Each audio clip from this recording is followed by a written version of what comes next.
CBN Campo Grande. Oferecimento Unimed Campo Grande. Cuidar de você. Esse é o plano. Centro Universitário Unigran Capital. Somos os melhores. Somos Unigran. Leroy Merlin. A casa da sua casa. E Nota 10. O colégio que eu quero.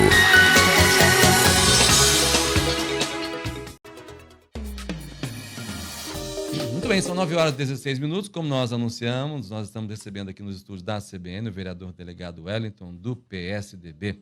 Vereador, obrigado pela gentileza de aceitar o convite de falar com a CBN. Bom dia. Bom dia, Otávio. Bom dia a toda a equipe aqui. Quero cumprimentar todos que nos ouvem nesse momento. Dizer que é um grande prazer estar aqui, principalmente para a gente estar falando, do nosso mandato, que iniciou em 2017 e nós estamos indo para o 4º ano, do nosso mandato.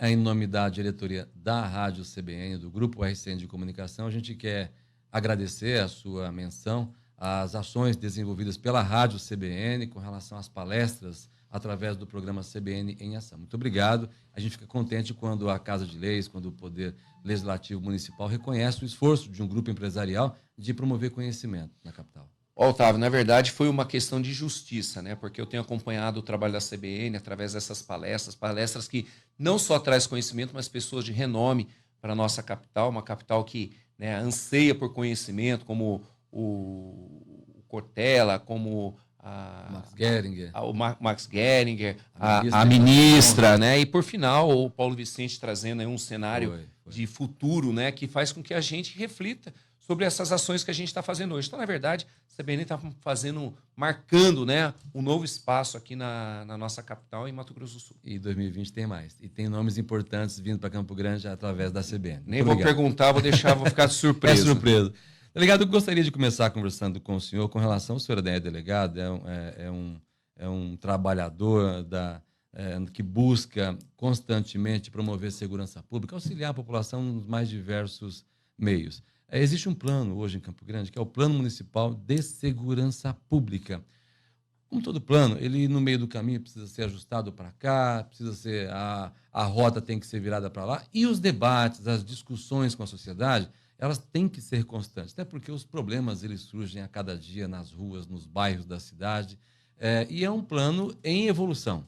Na verdade, é um plano extremamente dinâmico. Em 2017, um dos projetos nosso de campanha, era desenvolver um plano municipal de segurança pública, isso fruto também do trabalho como delegado de polícia, que a gente verifica que a maior parte da população, Otávio, muitas das vezes procura as instituições de segurança pública para resolver os problemas que, em tese, são problemas sociais. E o crime é um evento social. Aí você fala assim, mas como que funcionaria esse plano?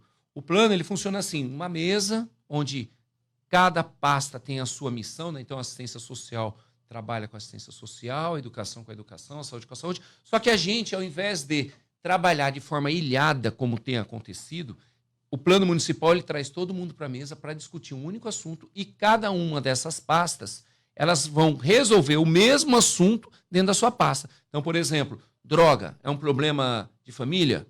É um problema de saúde pública? É de saúde pública, é de educação, é de assistência social, de quem que é o problema?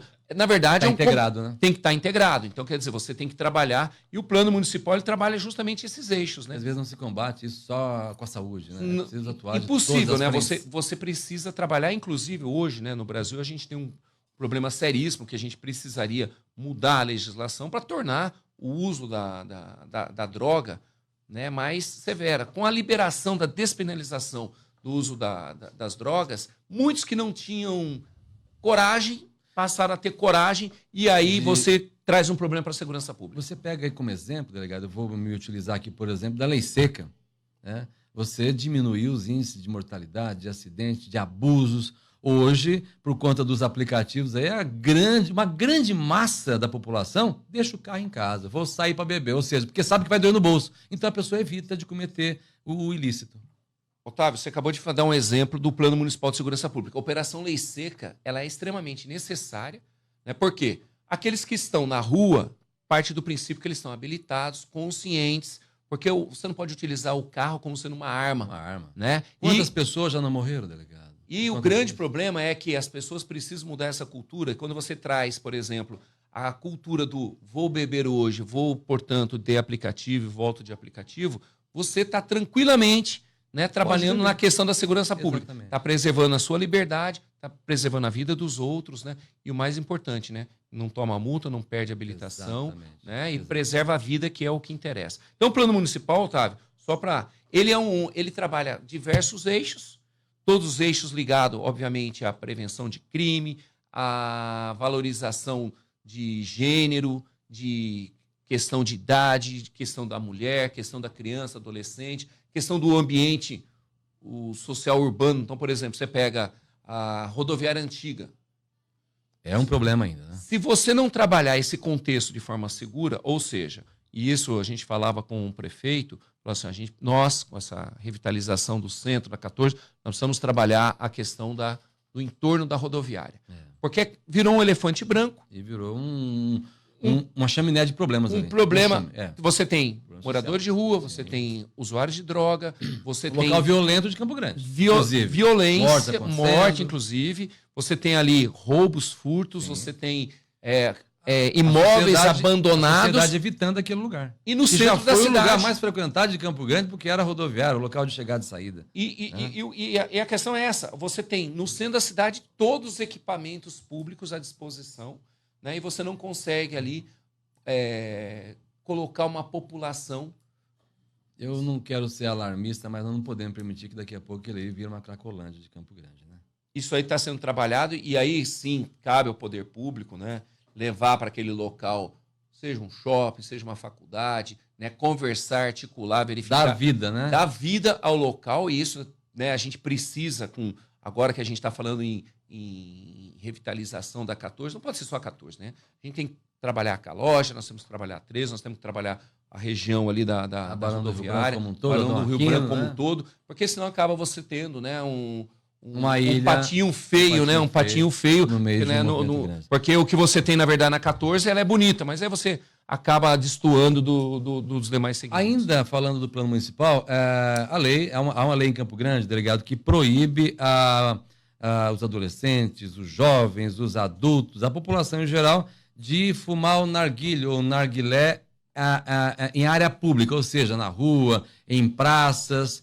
Também faz parte de um plano isso aí. Olha, faz parte justamente do eixo de contexto social urbano seguro, né? Você pega, por exemplo, a identificação do problema da Orla Morena, vou dar como exemplo a Orla Morena, famílias não se sentiam seguras de levar seus filhos no local porque diversas pessoas usando o narguilé. Como que você fala para o seu filho de 7, 8, 10 anos que fumar não é legal, quando você chega lá tem uma população de 200, 300 pessoas fumando narguilé, e o problema não é esse, o narguilé tradicional, você precisa acender o carvão. Mas para você acender o carvão, você precisa de energia, o acendedor elétrico. E esse acendedor elétrico do local público vem da onde? Vem da conta dos comerciantes ali, dos feirantes, que têm suas contas ali. Então, tinha furto de energia, tinha pessoas menores de idade fumando narguilé. Não só o narguilé com as essências tradicionais, mas também mascarando, usando droga, colocando no local da água álcool, colocando no local da essência ali maconha. Ou seja, nós tínhamos diversos problemas. Solução, né, uma solução ligada à segurança pública, é você retira o narguilé do local público. Quem quiser fazer uso desse instrumento aí, que hoje mesmo nós tivemos uma informação que o cigarro eletrônico, o narguilé, está dando problemas de saúde seríssimos. Absurdo, a gente tem visto isso no nível internacional, não é aqui em Campo Grande, não, é no Brasil. É um problema... É um problema não nacional, não, é internacional. internacional. A utilização de narguilé, por exemplo, durante uma hora equivale a 100 cigarros. Então, Exato. quer dizer, se a gente quer uma juventude, jovens, crianças, adolescentes sadios, você tem que ter, sim, leis, né, que limitam. Quer dizer, fumou a narguilé em utilização. local público, está sujeito a multa. Multa e apreensão do cachimbo. Do cachimbo. Bom, vamos falar de um projeto agora, delegado, que também é importante. A gente está falando agora da bengala verde. Existia a bengala branca e agora a bengala verde. Eu queria que o senhor explicasse para a população o que é a bengala branca e o que é a bengala verde. Bom, primeiro, faz parte também, Otávio, tudo isso aí faz parte. Quando a gente fala em segurança pública, a gente está falando em acessibilidade. Isso. Né? Então, e acessibilidade não é ter corrimão e escada. Acessibilidade é você ter uma guia rebaixada, é você ter sinalização, semaforização sonora, é você ter instrumentos... Mobilidade urbana. Estamos falando de uma cidade toda, né, de prédios públicos e privados. Onde você tem um complexo de pessoas, né? Você tem respeito ao cidadão. Dignidade ao cidadão, né? Então, por exemplo, o cego, aquela pessoa que não enxerga absolutamente nada, o cego, ele utiliza a bengala branca. Como não tinham... Quer dizer que eu estou andando na rua e eu vejo uma pessoa com uma bengala branca, ela é totalmente cega, ela não enxerga nada. 100% cega. Aí o que acontecia? Nós fizemos contato com a Comissão dos Direitos Humanos da OAB. A doutora Rita esteve no gabinete e falou assim, olha, nós que somos, entre aspas, né, meio cegos, né? Tem limitação da visão até 20%, 30% da visão. Nós não queremos usar bengala branca. Nós queremos ser identificados como pessoas de baixa visão. E aí começou, né? Por que bengala verde? É ver de novo, né? Então não é o verde da cor. Tá. Ele vem de um conceito de visão, meu, ver de novo, né? Que nasceu na Argentina, começou a ganhar popularidade. E vocês implantaram? E nós implantamos aqui. E o bacana dessa situação é que você encontra, sabe, aquela satisfação, aquele orgulho da pessoa estar falando assim, olha, eu não sou... Ela não precisa estar explicando. Ela fala assim, olha, eu enxergo, tá? Porque tem diferença... Eu estou com essa bengala aqui, mas essa bengala não me pertence. Agora eu estou com a minha bengala verdadeira. Né? Porque aquele que enxerga com 20%, 30% de acuidade visual, né? Ele não tem os mesmos... Não é necessário os mesmos cuidados do cego 100%. Né? Então você pega, por exemplo... Ele não tem... Você não precisa... Dependência, né? Você não tem aquela dependência 100%. Tem algumas dificuldades, mas que eles querem, né, ser reconhecidos como pessoas de baixa visão. Então, na verdade, a gente está falando de acessibilidade. E junto com esse projeto aí, nós doamos mais de 30 bengalas, foram verificadas aquelas pessoas que estavam cadastradas lá como baixa visão. E que se fizemos a doação das bengalas verdes, né? E o pessoal aí, claro que inicia uma cultura nova, mas está aí um projeto de lei aí que cuida bem da dignidade humana. Muito bem, são 9h28. Eu estou conversando aqui com o delegado Wellington, delegado Wellington do PSDB.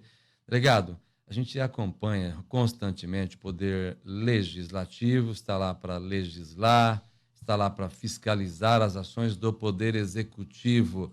2019, nós vimos aí muitos debates, muitas ações que acabam sendo importantes também para que o poder legislativo exerça o seu papel com a autoridade que tem, que a população concedeu. Com certeza. Isso aí, no caso da Câmara Municipal, e aí eu quero mandar um grande abraço para o nosso presidente João Rocha e todos os vereadores, porque o seu mandato é bom não é porque você é bom, é porque os outros também auxiliam, né? De alguma forma, acaba auxiliando, até porque para passar esses projetos... De debate, né? É uma casa de momentos acalorados. 2019 teve muito disso na Teve Câmara, muito disso e vai continuar tendo, né? Porque o Estado democrático de direito permite, né, o contraditório, as opiniões diversas. Então... Porque toda unanimidade é burra, né? A gente já sabe disso, né?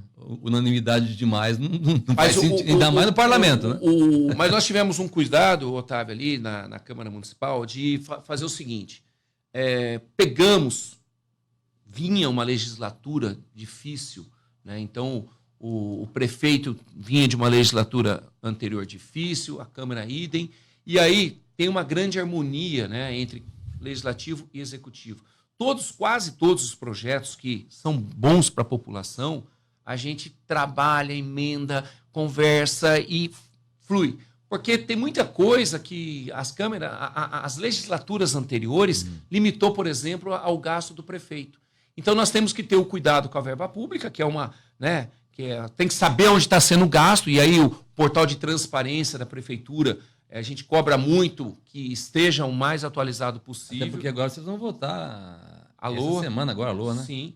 E ali, quer dizer, vocês vão votar um pacote, um volume, e depois cabe a população também ficar de olho no gasto, na aplicação dos recursos. Que é justamente, é o que eu falo assim, quando você tem na carteira hoje, Otávio, tenho R$100, o que você vai fazer com R$100? tem que pagar uma conta, tem que comer. É simples a conversa. A conversa é simples. Agora, você tem que gastar no que você falou que ia gastar. A Câmara, ela aprova o valor para o prefeito ano que vem utilizar, pagar conta, investir, aplicar. Mas como é que você vai fiscalizar 4 bilhões e 300 milhões de reais? Nada que 500, 800 mil pessoas não possam ajudar. E aí você tem um acompanhamento, que é o portal de transparência. Isso aí a gente tem um cuidado de, através de um BI, né, de um Business Intelligence, saber aonde está sendo gasto, o que a educação gasta, o que a infraestrutura está gastando, se são a categoria, né, são despesas correntes, são despesas de capital, enfim, tudo isso daí a gente acaba se verificando se tem remédio, se não tem remédio, por que não tem, por que bota fogo na escola, tudo isso daí faz parte do Poder Executivo. A cobrança chega lá, né?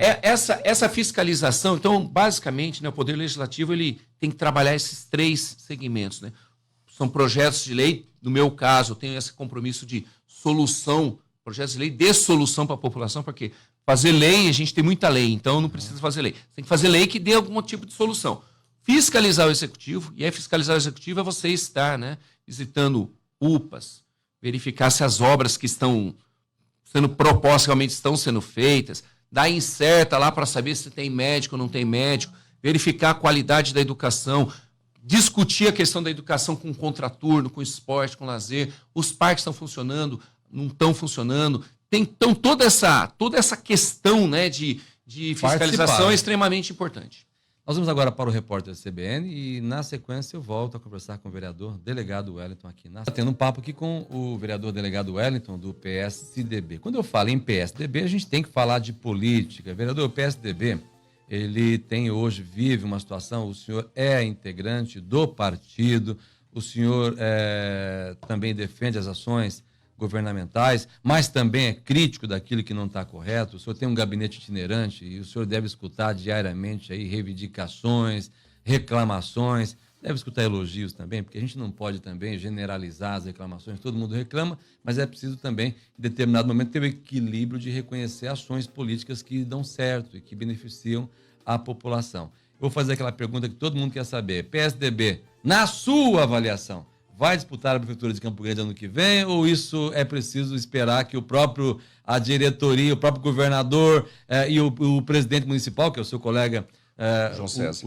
O João César, e o Sérgio de Paula, que é o presidente estadual, definam isso? Eu diria para o senhor que hoje o que norteia os debates políticos em Mato Grosso do Sul, aliás, em Campo Grande, é o rumo que o PSDB vai tomar em 2020, delegado. Bom, primeiro, né, Otávio, falar para você do gabinete itinerante. Nós temos um gabinete itinerante, talvez do mandato fosse a coisa mais importante. Eu tenho quase 10 colaboradores que vão nos 74 bairros da capital ouvir as reivindicações do cidadão lá. É a reivindicação de toda a natureza. Iluminação, tapa-buraco, segurança pública, saúde, esgoto, enfim. Tudo que você imaginar, até pedir às vezes, né? Pede carrinho de cachorro-quente, pede caixão, pede coisas que não tem nada a ver, né, com o trabalho do Legislativo, mas, né, a população ainda não entendeu, né, que o vereador ele não tem que doar nada para ninguém, na verdade ele tem que fazer isso que a gente está falando, né? Projeto de solução, fiscalizar o Executivo e cobrar o Executivo, né, das diversas coisas que ele tem que fazer. Muitas dessas indicações você fala assim, putz, mas por que o vereador tem que se preocupar com isso? Bom, primeiro porque está na lei orgânica, né, no nosso regimento interno, que a gente precisa ouvir, né, o cidadão lá e cobrar o Executivo. O ideal seria que ninguém cobrasse nada, as coisas funcionassem, mas isso não é possível. Essa é a primeira coisa. Segundo, mandar um abraço para o João César Mato Grosso, que na terça-feira nós fizemos uma reunião do Diretório Municipal justamente para estabelecer os novos rumos de 2020. Bom, mais democrático possível, todo mundo que estava presente ali deu opinião sobre candidatura própria, sobre a questão de você esperar, né, a água dar aquela parada, sentar a poeira, para começar o namoro. Namoro esse que tá difícil de...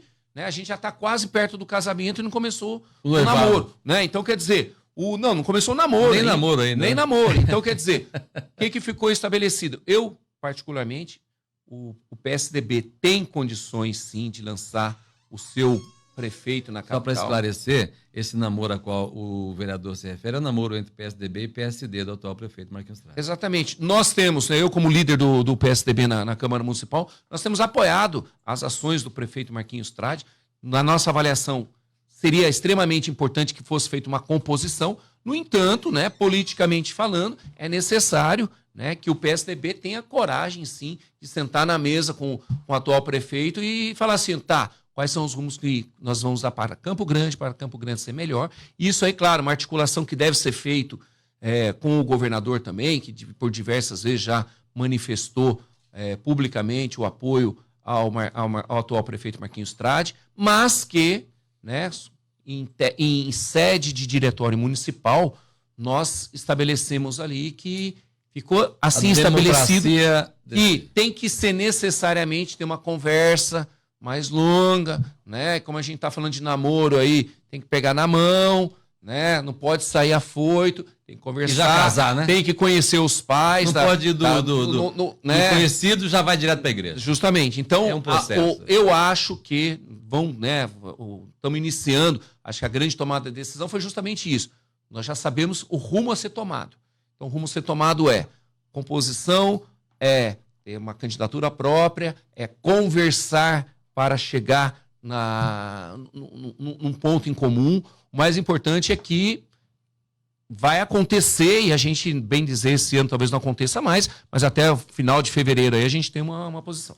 Uau, 2019 foi um ano movimentado, a gente espera que 2020, aliás, a gente já sabe que 2020, delegado Wellington, vai ser um ano extremamente movimentado, o PSDB aí tentando ampliar a sua participação no Legislativo Municipal, vai ser uma eleição diferente ano que vem, a gente sabe que o PSDB, dentro das políticas que tem e que oferece para a população, já começou a trabalhar para ampliar, inclusive, o número de vereadores. A preocupação, né, não é só do PSDB, mas inclusive de partidos menores, e aí fica o convite, né? O Ninho Tucano está sempre aberto para outros que queiram participar desse projeto, mas por ser uma chapa própria, né, coligação só na majoritária, vai ter sim uma grande complicação, e o mais importante, o perfil do eleitor está completamente diferente. A gente não tem mais aquele eleitor que vota especificamente num partido. Tem um eleitor que, né, vota especificamente no candidato e nos projetos do candidato. E aí cabe, obviamente, cada pessoa saber o que, né, o seu candidato fez, está fazendo e quais são as propostas. De qualquer forma, vai ser um ano 2020 extremamente intenso para todo mundo. Quem for candidato e quem não for também, porque vai ser com certeza um ano bastante intenso, cheio de novidade aí. E a gente espera o senhor aqui novamente em 2020 para falar das ações, dos projetos, desejar sorte e um Feliz Natal para o senhor. Eu agradeço, aproveito também a oportunidade, Otávio, de desejar a todos um Feliz Natal, um próspero ano novo, com muita paz, saúde, e que nosso bom Jesus Cristo aí nos abençoe em 2020, assim como ele fez em 2019. Delegado Wellington, conversando com a CBN. Essa entrevista vai estar disponível logo mais no nosso site cbncampogrande.com. CBN Campo Grande. Oferecimento Unimed Campo Grande. Cuidar de você. Esse é o plano. Centro Universitário Unigran Capital. Somos os melhores. Somos Unigran. Leroy Merlin. A casa da sua casa. E nota 10. O colégio que eu quero.